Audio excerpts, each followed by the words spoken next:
Hey everyone, Angelo here, Hollywood filmmaker, greatest screenwriter in the history of the world, recovering homeless guy, with a recommendation of a book that blew me away, Frederick Forsyth's The Devil's Alternative. I'm like getting tripped up reading this backwards. I got this at a free little library. I'll often just go drop off books that I don't really care for, which I've had a number of lately, and just pick up whatever that seems interesting. And I'm always kind of skeptical of what I'm going to pick up because I've been burned by books that I just thought were duds, and the writing is like it's like being in a book as opposed to a screenplay. The writing is able to like the words are able to mask like serious problems in the narrative flow, the structure, the selection of the story world, the nature of the conflict, whatever the case, selection of the characters. I was so impressed early on, thinking, man, the characters are selected really well in this to reflect on whatever this growing problem is in the story. It's this international thriller, and all this stuff. When I hear these words, it sounds like, oh, dopey. It sounds like big, brutish action and stuff. No, this is like people in suits and nationalists, Ukrainian nationalists, and the Soviet Union and America and England, and I think Finland. I forget. I'm sorry. There's a European country in there that figures in mightily, and it is so incredibly gripping. This story, I just got to recommend this. I'm like, I think I have a pretty good sense of what a well written story is, that's taught, that makes sense, that will grab you. And this, there's like no fat on it. John le Carre's books I often love, but even those I'm like, oh man, some of them you could lose 100 pages in these because they are dense, and it's just le Carre enjoys his flowery little asides and this and that, and like kind of weird, like where it's like I'm not sure if he's actually describing something or getting into a hypothetical, or if it's his voice as the author more than the sort of the narrator. Like it's just all kind of weird, and I sort of pick up on it with time. It was only Tinker Tailor Soldier Spy is a bunch of terms I don't understand, and then it was only in the sequel to that, The Honorable Schoolboy, that he actually has like a glossary up front of like spy terms. I'm like, thank you. Why didn't you just do that in the first place? This, everything's crystal clear. I literally remember one sentence in it that threw me off, and I couldn't make sense of it. It was just little reference to something. I'm like, huh? I don't quite follow that. Let me put this down and scratch my eye. But I got to recommend this book. 1979 was written. Its basic setup is about, excuse me, it's set in 1982. The Soviet Union is about to have a massive famine, and America only has like a slight understanding that there's a grain problem, a production problem with the grain in the Soviet Union. And remember, it's not just like the like whatever you call Russia, then the Soviet state itself, but then all the satellite states, including Ukraine, which figures in. But basically, there's going to be a massive famine. It will be a complete disaster. There's a struggle within the Soviet leadership, the Politburo, for power and how to deal with this. And I won't even spoil much. I'll just say between the factions in the Politburo, I always pronounce that in my head better than I've ever. I don't think I've ever said that word except maybe once or twice. The Politburo and the Americans trying to figure out an angle into what do they do, what should their response be, because they want concessions as far as the Soviet Union scaling back their weapons program, their nuclear readiness, nuclear attack readiness, and they want to make a treaty, like a arms reduction treaty. And the Soviet Union knows that's going to be humiliating, but both can push each other a little bit. And then there's these group of Ukrainian nationalists who want to strike a blow against the Soviet Union. And that's where like things are already very bad, very tense. Like they face a serious problem with this famine. They go from bad to utterly catastrophic, like your eyes go wide, like, oh my goodness. And here's what's so great about it. it's all funneled through the right characters where you understand their goals and why everything is important to them and their motivations and their identity, like what's important to them about their identity. The Ukrainian nationalist, clearly, very zealous about his cause along the others. The Soviets and the Politburo all have their own beliefs and factions and histories. The American president and his different advisors, some more moderates, some more hardliners, all are dealing with the potential contingencies in place. And then there's a British spy who's running a source out of the Kremlin and has to very carefully let this information sort of get to the people who need it, because it can't get leaked, otherwise his source will get blown and assuredly tortured and killed, and it could cause all kinds of havoc as far as what the consequences of this famine would be. And the famine itself, it would basically tear apart the Soviet Empire. It would cause such massive revolts. Like, it would be unstoppable. The Soviet leaders admit this. Like, yeah, we can put down 10, 20, 50 uprisings, but we're not ready for something of this scale. And they're not prepared to be nice about it either. So it goes from, like, this very tense situation, very bad, but, like, seems like something, potentially resolvable, to utterly catastrophic when you realize what's going on, how your eyes go wide, and the language is so precise. It's written almost like a script, like a blueprint for a movie.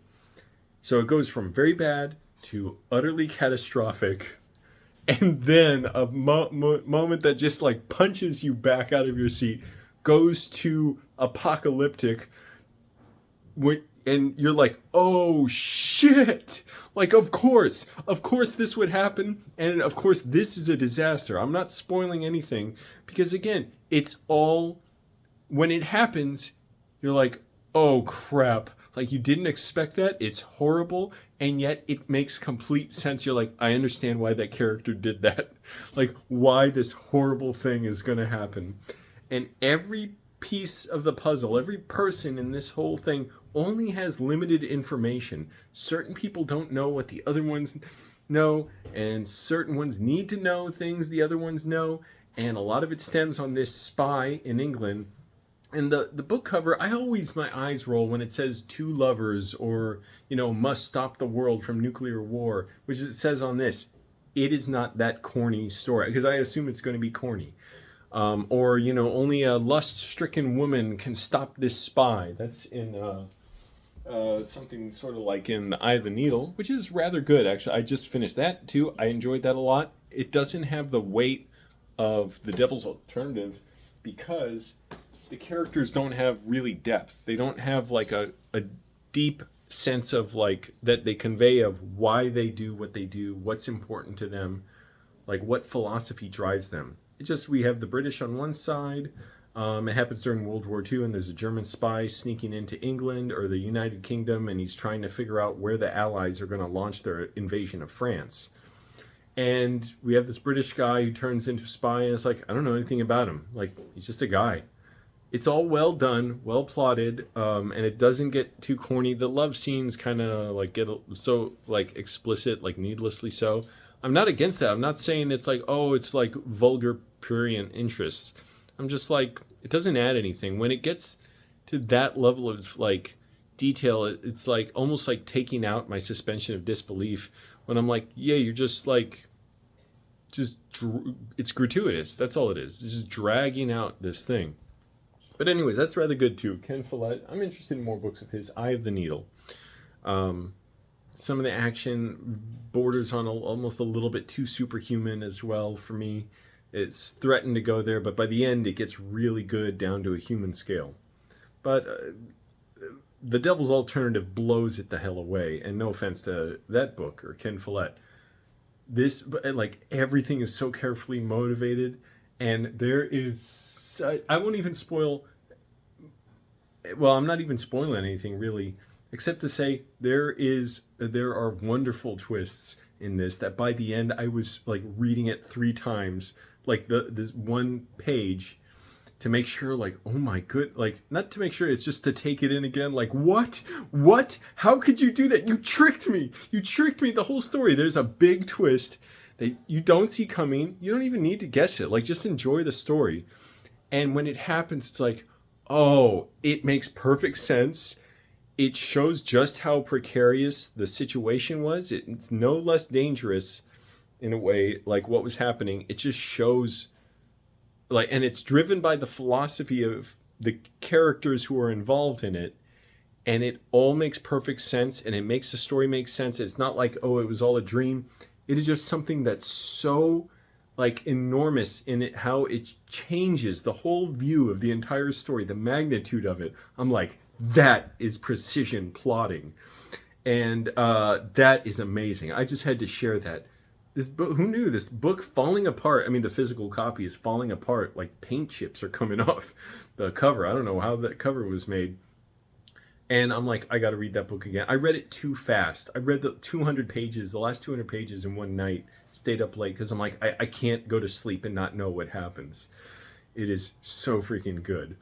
And it knows when to jump in and out of each storyline exactly, from the Americans to the British spy, to the Ukrainian nationalists, to the Politburo. It does it all so well.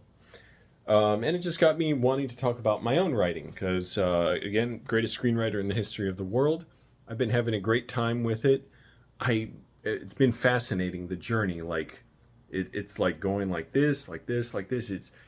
I'm always thinking, I'm getting better, I'm getting better, I'm getting better. And then I'll get to certain moments where I feel like a weight on my chest and I'm nervous and I almost feel like crying, like, oh my goodness, that's as good as I can get. But now I've hit those moments enough and gotten past them to where I train myself to be excited by them. Like, I'll still get upset for like a moment, then I'll be like, oh, this means breaking through the next plateau. And it's weird because you can't compare it like as linear progress to like something physical. Like, if you're a sprinter, you can compare your run times today, and yesterday and before that, and you can compare it to other runners. Whatever else you want to compare yourself to. If you're, it's just easy to bring up like comparisons to athletes, so bodybuilders or whatever, discus thrower. Like, you can measure the change day to day and see how you do. Like, see how it compares and what you need to alter in your routine, your technique. There's no way to compare between writers in a way. I mean, there's certain things, but we're not writing the same thing. We're literally all writing different stories. You can write one fantastic story, and then you're starting all over again with the next one. So you're not just using your skills, but you're like learning how to write that story. And as I've had this adventure of writing this one story I've been doing for months and months and months, and going through all these different permutations, writing thousands of pages. And I don't like to get too specific about what I'm doing because it feels kind of like vulgar. It's like I want to keep distance from everybody because it's my own thing right now. When I really want to show it, it'll be a movie. But working on it, getting feedback, getting lots of feedback, thinking like, oh, I'll never figure this out, thinking I figured this out, it's amazing, then to thinking, oh, this is quite like modest of an achievement, I can do so much better. And reworking it and reevaluating, and also making sure I'm living my life, because as I develop as a person and give my brain room to think and daydream about how to solve these problems, I develop as a writer. So I'm not just trying to write and pound out a structure for a story. I'll take time to just write as the characters journaling about themselves, and walk away from things, or I'll write a lot and get up, and then the idea comes to me to solve a potential problem in the story and free it up and make it more exciting and get what, kind of instinctively draws me to the story that I feel passionate about, and then try and marry it with a story structure and a story world that's going to funnel those characters through that. And I take it very seriously. And for that reason alone, I'll watch movies, not nearly enough, but I'll watch movies as research, and that's inspiring too, whether I like the movie or not, because I'm like, a great movie, I'm like, oh, that's so simple. It's very complex emotions that we feel, but it's such a simple story, always. That's what I feel. And then even movies I don't care for so much, or I just feel kind of mediocre, I'm like, well, even that, I don't hate the filmmakers. I don't hate them for trying. I'm glad they tried. There's something I can admire about it, even if it's a movie I just flat out don't like. I can think of the lessons in that, and also just think, hey, they went out and tried to make it. They struggled the same way I would. Um, and I'm glad I can see the problems in the story, the writing. It always comes down to the writing. I mean, sometimes the direction can be dopey too, and the editing is slack. I've noticed that a lot lately. I'm like, oh, a lot of Hollywood movies are not cut nearly tightly enough, and I'm talking over decades, not just like anything recently necessarily. And I see the different areas where different films struggle, and it's almost, in a way, it's almost like every writing problem is the same problem. Not taking it. I'm not like putting down any writers. Like, well, I'm right here struggling too, but like I'm not saying this like a moral failing, but like not taking seriously enough the task of finding what you're passionate about and funneling it through a story world and a structure and a series of whatever conflicts and opposition for your characters that will deliver the emotions you want and the feeling you want.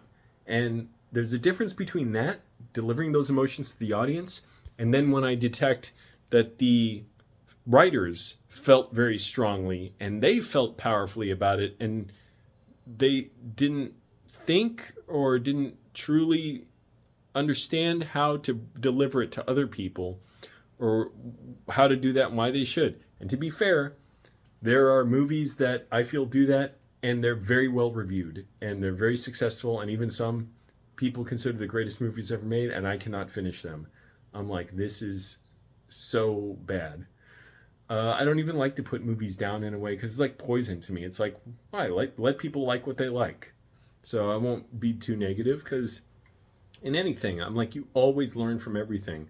So never shut yourself down. I've been recovering well from my DPDR. I recently had another relapse. Surprise, surprise, for me. But doing well. My mom's doing really well, by the way.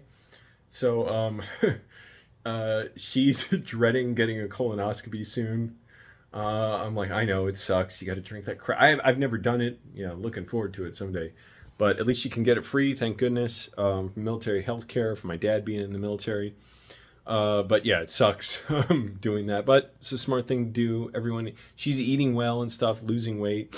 So I encourage people, like try and make your health in whatever way you can something.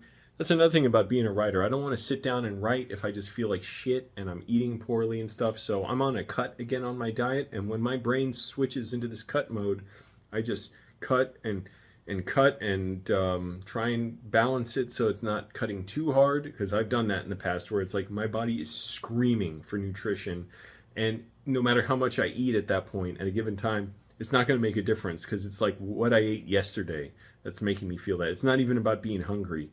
It's like my body is the cells are screaming for energy. But anyways, trying to keep everything healthy, smart, and reading a lot of books. So I'll pick up stuff free from the little library. I can't help it. I'm addicted to keep picking up books when I turn ones I don't like in. Next, I decide, okay, I really just love thrillers and spy stories, and I just want to get it to my. Oh, so I ordered like 8 more Frederick Forsyth books because I'm like, this guy's an amazing writer. I don't know if all his books are like this, but I want to read them. So I realized I really love those. I've read some other types of books too, some that I've kind of loved too. I'm looking at Dorothy Allison, Bastard Out of Carolina. That book is amazing.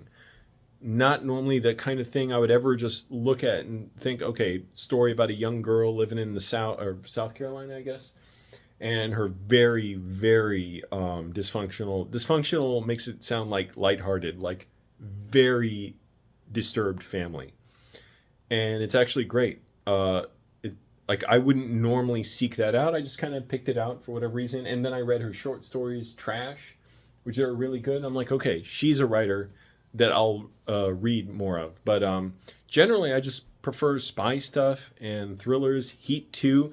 There's even Heat 2 is a book I love, and it even has a character's name that is at least for like Anglo-sounding names, is very unusual. That's also in the Devil's Alternative. And The Devil's Alternative, the way it jumps around different narratives and ties them all together, it's very much what Heat 2 does. So I wonder if there's an influence there. I bet there is. I don't know how many books do this. I'm still relatively new to novels. The other one, so this, I'm just starting now. I'm like on the first page. Charlie Kaufman, Antkind. Finally getting into it. Seems like fun, a nice break. Reading books helps my writing. Reading scripts helps my writing. I've just read a few lately. I want to read more. Reading scripts enormously helps. It just something about it. It's like breaking it apart and digesting all the individual like compounds of a script. It really helps. And been getting movies from flea markets lately, DVDs and stuff. And then when I don't like those, man, some I cannot finish.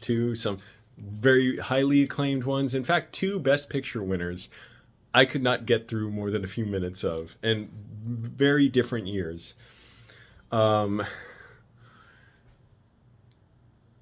I'll just drop them off at Goodwill. Yeah, so just goes to show also too, it's like there's something like that, people can make films that other people like, and regardless of how I feel, it's like you can go out and make a movie and you can write something also. Like, it's not like I think anybody should be shamed necessarily for writing a bad movie. I mean, unless there's something like no redeeming value, like it's just something hateful or something. But even then, I mean, just to hate is a waste of time. I just won't watch it. But I forget where I was going with this. But yeah, even watching movies like that, I'm like, well, like, no matter what I write, it's not to compare it and say, like, I won't write something as bad as that. That's not a phrase I ever want to use. And I don't even like saying it as a hypothetical, because it's not that. For people who like them, they're perfectly fine movies.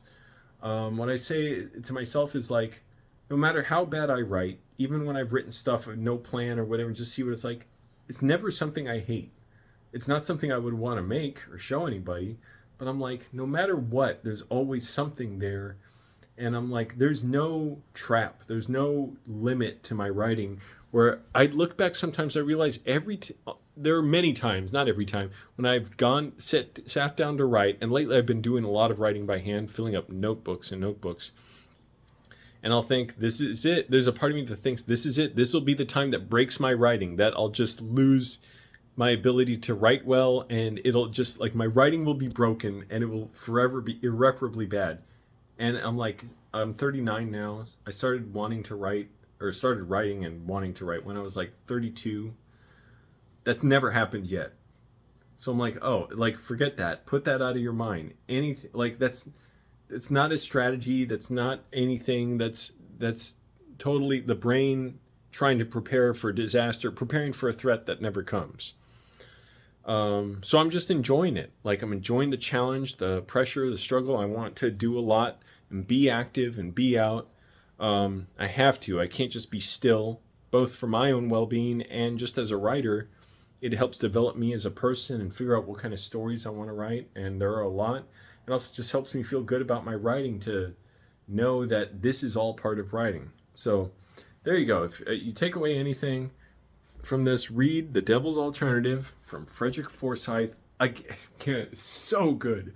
Such a thrilling story. And read Heat 2 and see if you feel they're similar. I think they are. I'm trying to see, is there anything else I read lately that I strongly want to recommend? I feel like I've been going through books slowly lately. Let's see, what do we got here? I gotta get rid of some of these books I know I'll never read. No, not really. There are some I just put back in the little free library or donated to Goodwill. So, don't got those. Anyways, I'm going to get going. I'm going to do more writing and listen to lectures on writing. I've not been doing that for a while, so I want to get back into that and let it all seep in and get absorbed into my mind and my body, and keep going with this. So, all right, everybody, let me know what you think.